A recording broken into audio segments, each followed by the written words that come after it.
Very good afternoon to all. So guys, today we are going to discuss about role of enzyme in digestion. Digestion. Okay, तो digestion पे basically जो enzyme का role होता है, ठीक है, enzyme कितना अपना रोल वहां पे प्ले करता है उसको हम लोग यहाँ पे इस कॉन्सेप्ट पे क्लियर करेंगे। देखो, इसका फर्स्ट जो डिस्कस कर रहे हैं हम लोग बायोमोलिक्यूल्स में वो है प्रोटीन। जनरली जब हम लोग कोई भी फूड लेते हैं तो एक बैलेंस फूड का फॉर्म होता है, उसमें प्रोटीन भी है, कार्बोहाइड्रेट भी है, लिपिड्स भी है, फैट्स भी है, विटामिन्स भी है, मिनरल्स भी है। तो इन सारी चीज़ों को एक साथ हम लोग खाते हैं, लेकिन उनका डाइजेशन कभी भी एक साथ बॉडी में नहीं होता, वो अलग अलग पार्ट में जाके अलग अलग तरीके से क्या होता है उसका डाइजेशन होता है। तो कौन सा डाइजेशन कहाँ पे होता है, कौन सा ऑर्गन किस डाइजेशन से रिलेटेड है और क्या इंपॉर्टेंट है, इनमें कौन से एंजाइम मोस्ट इंपॉर्टेंट होता है, तो उन सबको डिस्कस करते हैं। देखो, जैसे आप लोगों को ये दिख रहा होगा फ्लो डायग्राम, ठीक है, तो पहले फ्लो डायग्राम पे डिस्कस करते हैं, फिर हम लोग उस पे जाएंगे। चलो,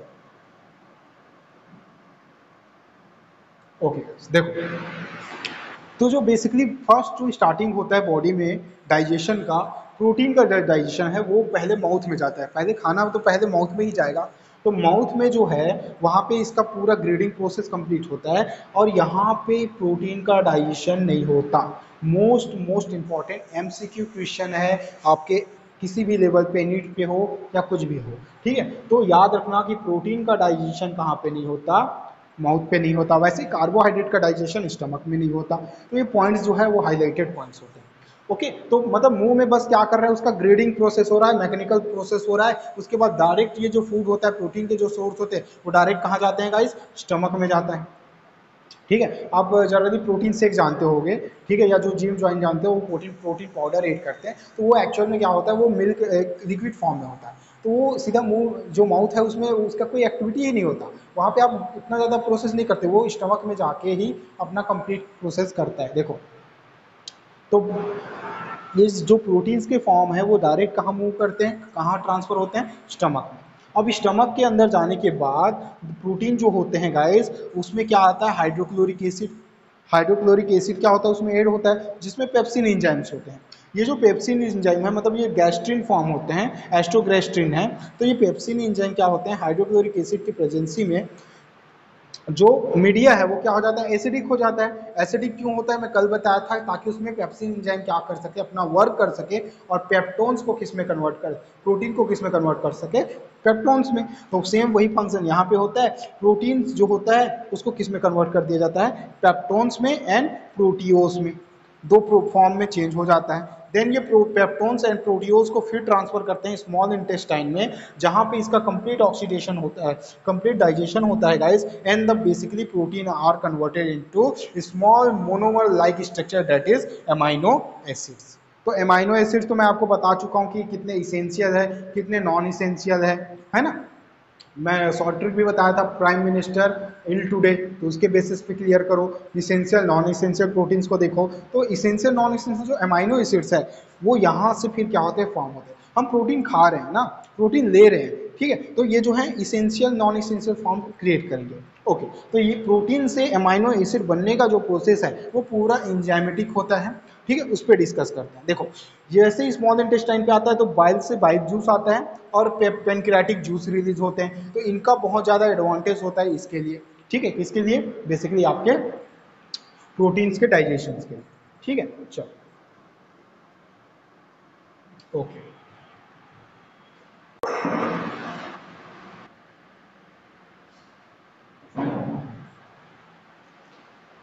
ओके गाइस, सो देखो स्टार्ट करते हैं, क्या कौन कौन सा प्रोटीन एंजाइम हमको डिस्कस करना है। तो प्रोटीन का कंप्लीट हमको डाइजेशन देखना है। हम लोगों ने देखा कि जो माउथ है, माउथ माउथ में बेसिकली क्या है, जो सलेवरी एमाइलेज होता है वो प्रोटीन के डाइजेशन में क्या नहीं करता, अपना रोल प्ले नहीं करता। मीन्स जो बेसिकली डाइजेशन हो रहा है ना, saliva does not play any role in digestion of protein. Okay, चलो, नहीं हो रहा है। उसके बाद प्रोटीन कहाँ गया, डायरेक्ट गया स्टमक में।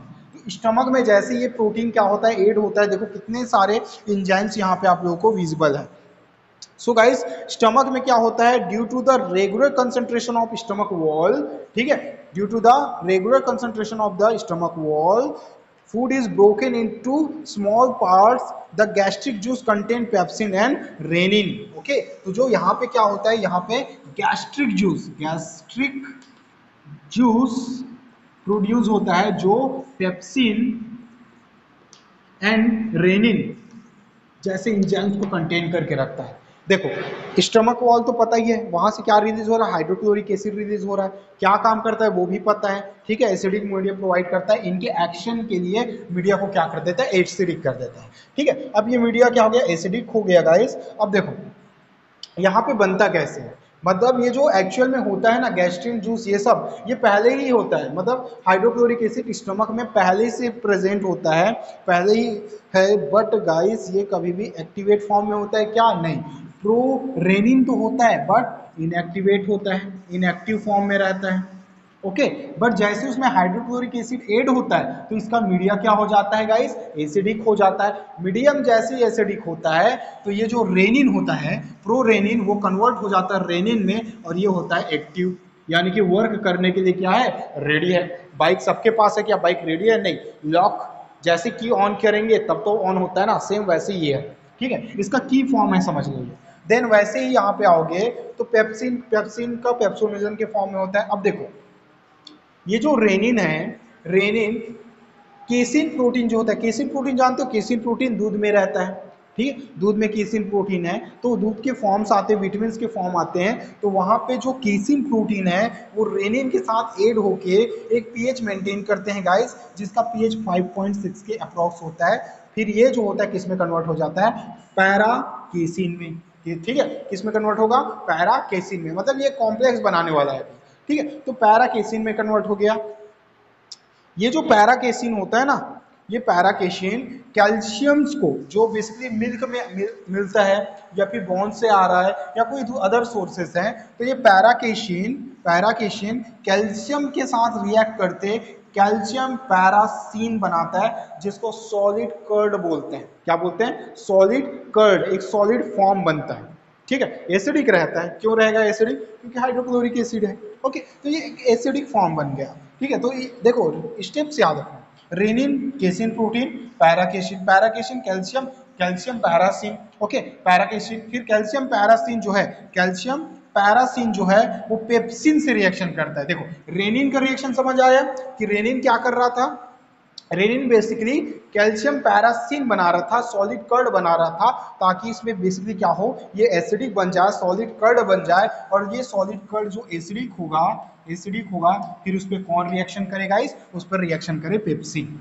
ठीक है। अब पेप्सिन रिएक्शन करता है तो पेप्सिन कैल्शियम पैरा जो पैराकेशिन होता है उसके साथ रिएक्ट करता है, और पेप्सिन एंजाइम की प्रेजेंसी में क्या होता है, जो प्रोटीन्स होते हैं जो कैल्शियम पैरासिन में कन्वर्ट हो गए हैं वो प्रोटीए, ठीक है, प्रोटीसेस, पेप्टोन्स एंड पॉलीपेप्टाइड में कन्वर्ट हो जाता है। मोस्ट इंपॉर्टेंट, चलो ये 3 पार्ट जो है सबसे इंपॉर्टेंट है, मतलब इनसे ही अब क्या होगा, एमाइनो एसिड फॉर्म होगा। देखो प्रोटियोसिस, ठीक है, प्रोटियोसिस, पेप्टोन्स एंड पॉलीपेप्टाइड, पॉलीपेप्टाइड भी पता है, पेप्टोन्स भी पता है आपको, और ये भी पता है, ठीक है। तो ये कंप्लीट हो गया आपका, ये कहाँ पे कंप्लीट हुआ, स्टमक में, मतलब स्टमक में हमको डायरेक्ट क्या मिल गया, पेप्टोन्स मिल गया, और प्रोटियोस मिल गया, और पॉलीपेप्टाइड मिल गया। इतना क्लियर है सबको। अब ये पॉलीपेप्टाइड पेप्टोन्स कहाँ कन्वर्ट होता है, डायरेक्ट मूव करता है स्मॉल इंटेस्टाइन में, स्मॉल इंटेस्टाइन के 3 पार्ट्स में। देखो अब ये स्मॉल इंटेस्टाइन में मूव करेगा गाइस। देखो स्मॉल इंटेस्टाइन में भी इसका क्या होता है, एक बहुत ही ज़्यादा स्पेशल प्रोसेस होता है।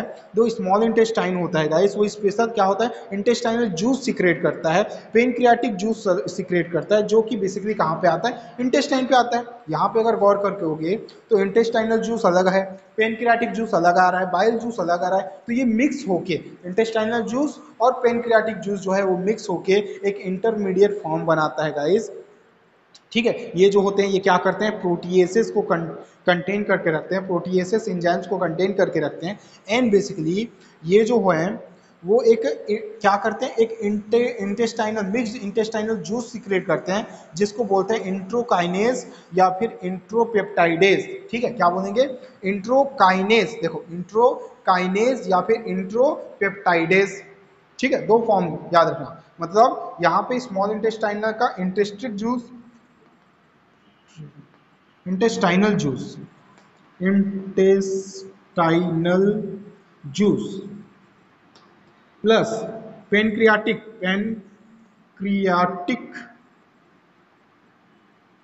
जूस, ये दोनों मिलके क्या बनाते हैं गाइस, बेसिकली देखो इंट्रोकाइनेज एंजाइम, या इसी को क्या बोलते हैं, इंट्रो पॉलीपेप्टाइडेज एंजाइम को फॉर्म करते हैं। ठीक है, अब इसका मेन रोल प्ले होगा आगे, देखो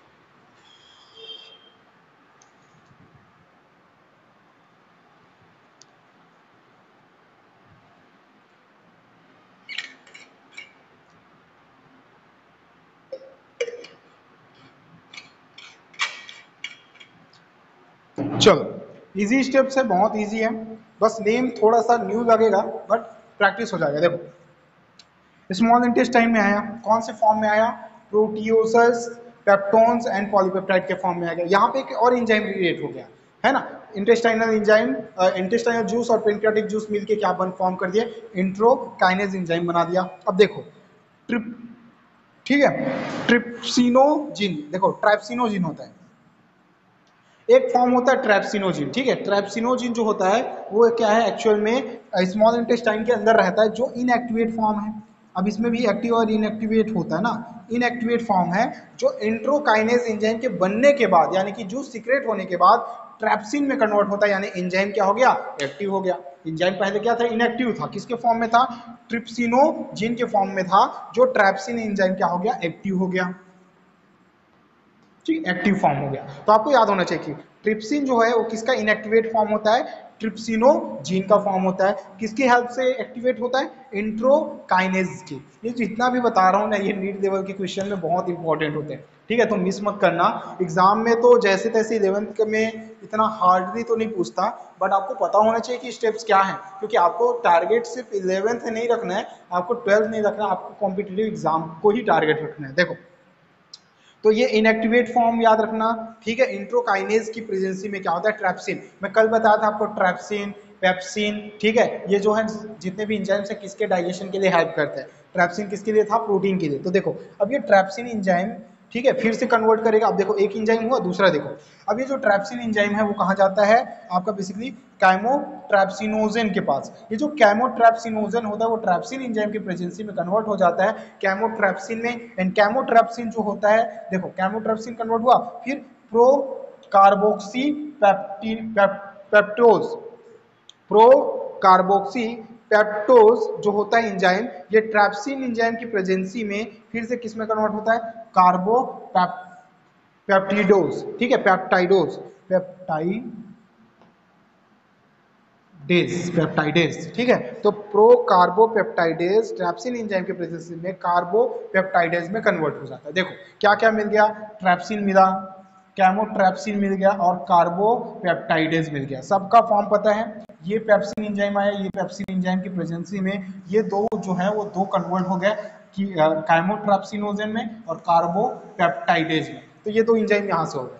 ठीक है, एक एंजाइम यहाँ, टोटल 3 एंजाइम्स यहाँ पे फॉर्म हो गए। Okay, please take a screenshot.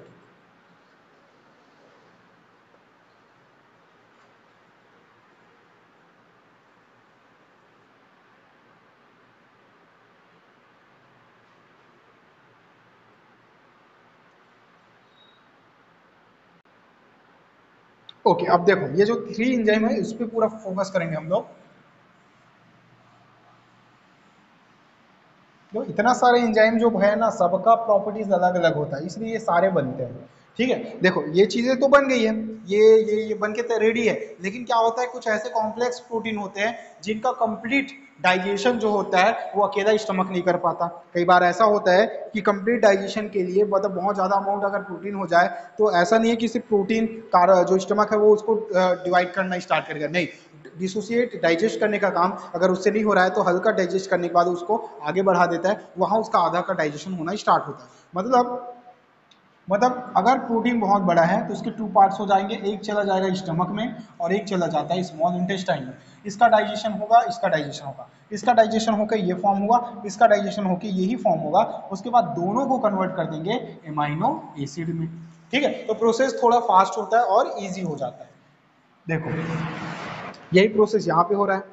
हमारे पास कौन कौन से एंजाइम मिले हमको? ट्रैप्सिन मिला, कैमोट्रैप्सिन मिला और कार्बोक्सी पेप्टाइडेज एंजाइम मिल गया। अब देखो ये जो प्रोटीन होता है, जैसे कोई बड़ा सा प्रोटीन का पार्ट यहाँ पे आया, कहाँ पे? स्मॉल इंटेस्टाइन पे, तो यहाँ पे डायरेक्ट ट्रैप्सिन कन्वर्ट करेगा, ट्रैप्सिन एंजाइम आता है और इसको कन्वर्ट कर देता है गाइस। देखो प्रोटीएजेस, यानी कि पहले तो पेप्टोन्स कन्वर्ट होता है, peptones plus basically proteases, protein proteoses. ठीक है, ये दो चीजें में कन्वर्ट कर देता है, मतलब अब सिंप्लेक्स हो गया कंपाउंड, अब इजी हो गया कि इसको डिवाइड करना, इजी फॉर्म हो रहा है। ठीक है, तो प्रोटीन्स, पेप्टोन्स एंड क्या हो गया आपके बेसिकली प्रोटीएजेस में कन्वर्ट हो गया। ये प्रोटीएजेस कुछ टाइम बाद फिर से किसके प्रेजेंसी में? Due to the trypsin they are directly converted polypeptide, polypeptide. चलो तो ये दो फॉर्म बन गए इससे। देन अब देखो जैसे पॉलीपेप्टाइड पेप्टोन्स आपको दिख रहा है, ठीक है, तो प्रोटीन की एक और फॉर्म आता है, प्रोटीन पे एक और चीज एक्शन करेगा यहाँ पे, protein are directly converted due to the presence of chymotrypsin, कैमोट्रैप्सिन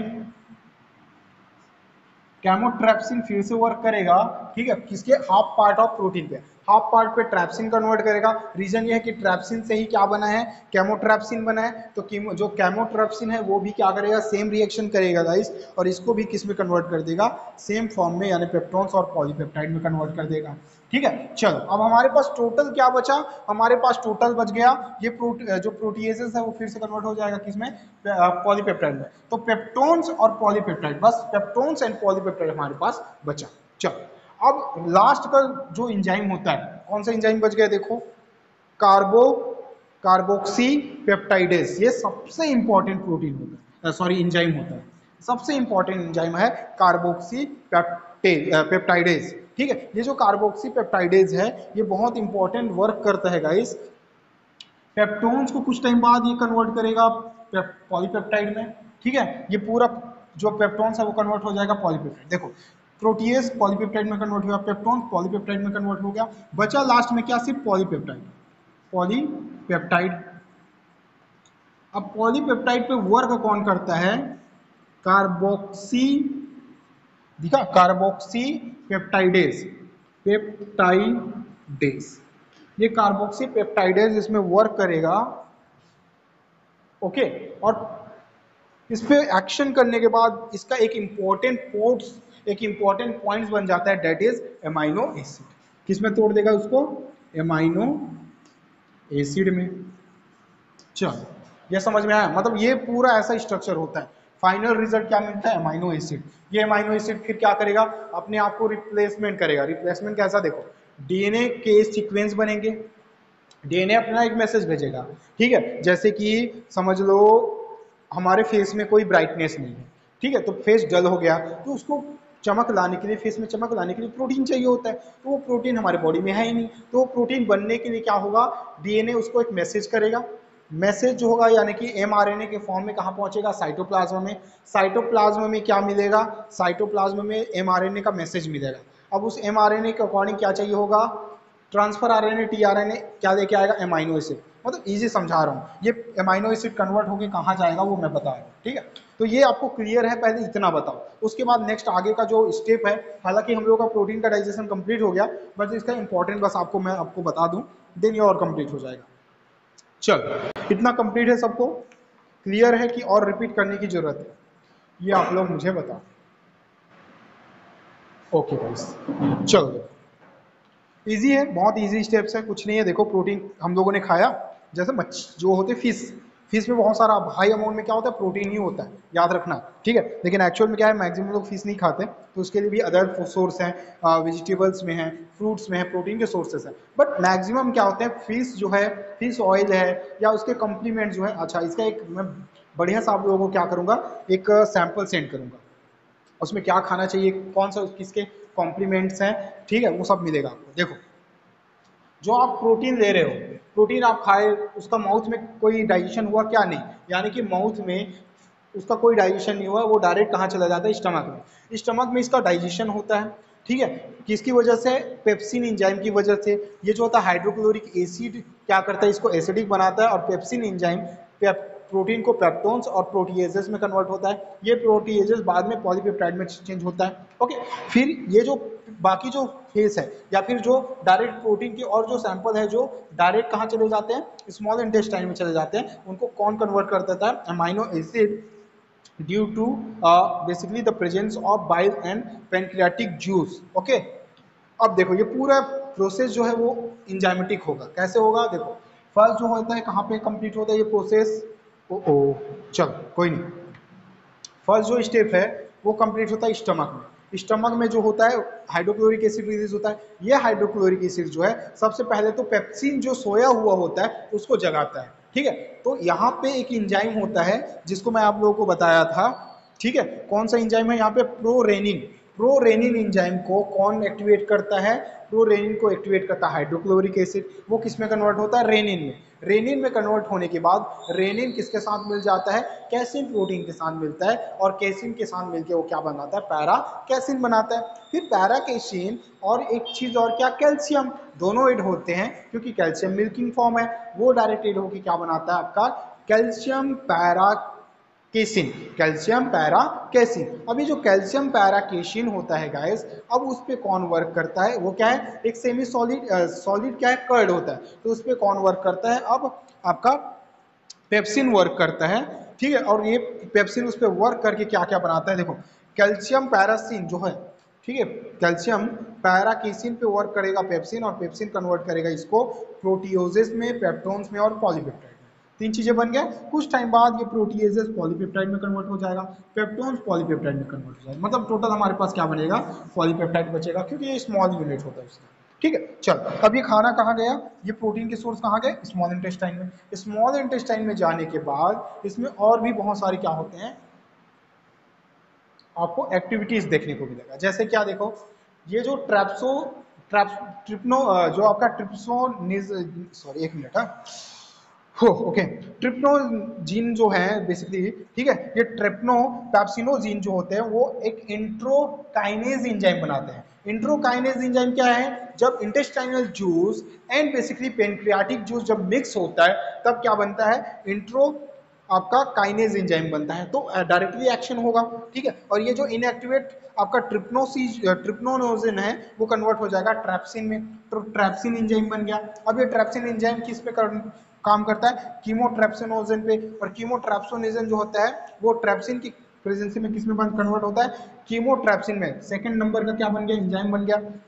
एक होता है प्रो कार्बोक्सी पेप्टाइडेज, इसमें फिर ट्रैप्सिन एंजाइम वर्क करेगा, और ट्रैप्सिन की प्रेजेंसी में ये किस में कन्वर्ट होता है? कार्बो, ठीक है, कार्बोक्सी पेप्टाइडेज में। मतलब थर्ड नंबर का एंजाइम हमको मिल गया। ये तीन एंजाइम ऐसे होते हैं जो सबसे इंपॉर्टेंट होता है, ऑलमोस्ट ये लास्ट वाला, ठीक है। अब देखो, जो आपका ट्रैप्सिन है, कीमोट्रैप्सिन है और कार्बोक्सी पेप्टाइडेज है, ये एंजाइम अब डायरेक्ट एक्शन करते हैं किस पे? प्रोटीन पे। प्रोटीन को ट्रिप्सिन जो फर्स्ट वाला है वो कन्वर्ट करता है पेप्टोन्स और पॉलीपेप्टाइड में। वैसे ही प्रोटीन को कौन कन्वर्ट करता है? कीमोट्रोप्सिन, किसमें? पॉलीपेप्टाइड और पेप्टोन्स में। अब ये पेप्टोन्स फिर किस में कन्वर्ट हो जाता है? पॉलीपेप्टाइड में। मतलब लास्ट में हमारे पास सिर्फ क्या बचता है? पॉलीपेप्टाइड। अब ये जो पॉलीपेप्टाइड होता है वो कार्बोक्सी पेप्टाइडेज एंजाइम, देखो पेप्टाइडेज है यानी पेप्टाइड ही बनाएगा, तो कार्बोक्सी पेप्टाइडेज एंजाइम की प्रेजेंसी में पॉलीपेप्टाइड जो होता है वो एमाइनो एसिड में कन्वर्ट हो जाता है। मतलब प्रोटीन से स्मॉल यूनिट एक सिंगल क्या हो गया? एमाइनो एसिड बन गया, ठीक है। एमाइनो एसिड का ऑलमोस्ट आपको तो फॉर्मूला पता ही है ना। प्रोटीन के भी फॉर्मूला पता है उसका, बेसिकली कैसे उनका कंजप्शन होता है, कैसे वो एड होते हैं वो पता होगा। बेसिकली नहीं पता तो देखो, सी होता है, यहाँ पे क्या होता है आपका NH2 फॉर्म, और यहाँ पे क्या होता है COOH फॉर्म।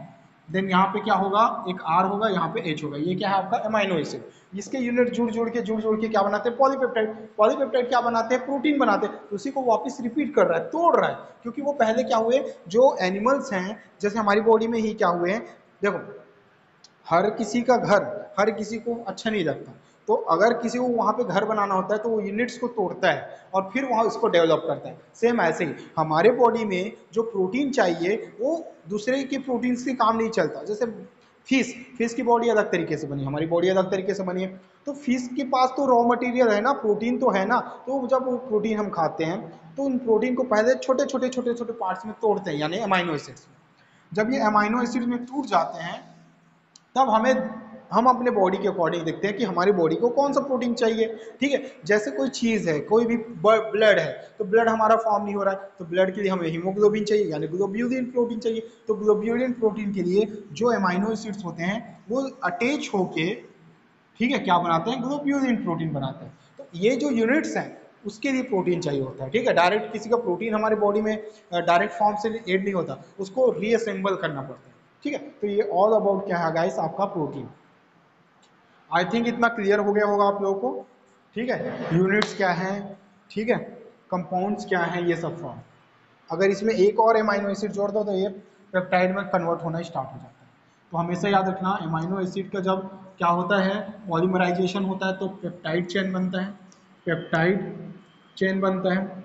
और जब more than one peptide chain add होते हैं तब क्या बनता है गाइस, पॉलीपेप्टाइड चेन बनता है, पॉलीपेप्टाइड चेन बनता है। और more than one polypeptide chain जब ऐड होता है तब क्या बनता है, प्रोटीन बनता है। ये लो, ठीक है। अब इसे उल्टा किए हैं हम लोग, इसमें प्रोटीन से पॉलीपेप्टाइड, पॉलीपेप्टाइड से पेप्टाइड, पेप्टाइड से अमाइनो एसिड, इजी। ठीक है, बस हार्मोन्स का खेल था इसमें।